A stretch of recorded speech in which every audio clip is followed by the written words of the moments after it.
Good morning, good Erev Shabbos. Special greetings to our soldiers at Fort Jackson, at Shaw Air Force Base, and all those watching our video. I'd like to share with you a message that I presented at the Yom HaShoah event this week here in Columbia. On Yom HaShoah, we gather not only to remember how our people died, but to honor how they lived and what they taught us. A few weeks ago, the entire country waited for hours for news of a rescue operation in Iran of a wounded American airman who had ejected from his plane and was hiding out, running for his life.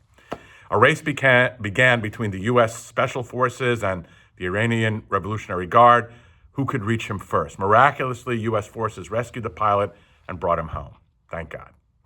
It reminded me of a story told by Charles Plum. He was a Navy pilot who flew 75 combat missions during the Vietnam War. On the 76th mission, his plane was shot down. He ejected, his parachute opened, and he survived, though he spent many years as a prisoner of war. Years later, he was sitting in a restaurant back home when a man approached him and said, "Hey, you're Charles Plum. You flew jets in Vietnam. You were shot down." Plum was stunned. "How in the world did you know that?" The man replied, "I packed your parachute." Plum was so moved by this encounter that he couldn't even sleep the next night. He kept thinking, I never even said thank you to this guy. I never thought about the people whose careful work saved my life.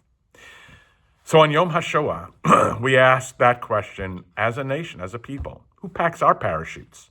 We're here today because someone packed our life parachutes, spiritually, emotionally. Our parents and grandparents, many of whom lived through the darkness of the Holocaust, packed our parachutes with faith, with courage, with stubborn hope, with Jewish wisdom, with mitzvahs, tradition, and values that could survive even the worst that humanity could unleash. They taught their children how to light candles in the darkness, how to whisper the Shema even in fear, how to hold on to dignity when everything else was stripped away. They packed our parachutes so that when we face the frightening moments of our lives, loss, uncertainty, fear, modern-day anti-Semitism, we have something that opens above us and carries us through. So many of those who packed our parachutes never saw the lives they saved. They didn't live to see grandchildren or great-grandchildren. They didn't see thriving Jewish communities or moments like this where we stand together in memory and in strength, but our lives bear witness to their parachutes having opened.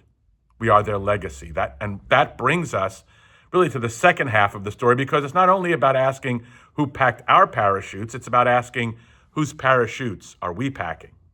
Every time we pass on a Jewish value, every time we create a Jewish home, every time we show up for one another, every time we choose faith over despair, we are carefully folding the parachute for the next generation. Our children and grandchildren may not always see it. They may not always know it. But one day when they face their own moments of trial, something will open for them. It will be what we gave them. So tonight, as we remember the 6 million, let us also remember this. The greatest way to honor those who packed our parachutes is to keep packing, to live as Jews with pride, to strengthen our communities, to carry forward the light that they refused to allow to be extinguished. May their memories be a blessing. May we be worthy of the parachutes that they packed for us. Have a wonderful Shabbat. Shabbat Shalom.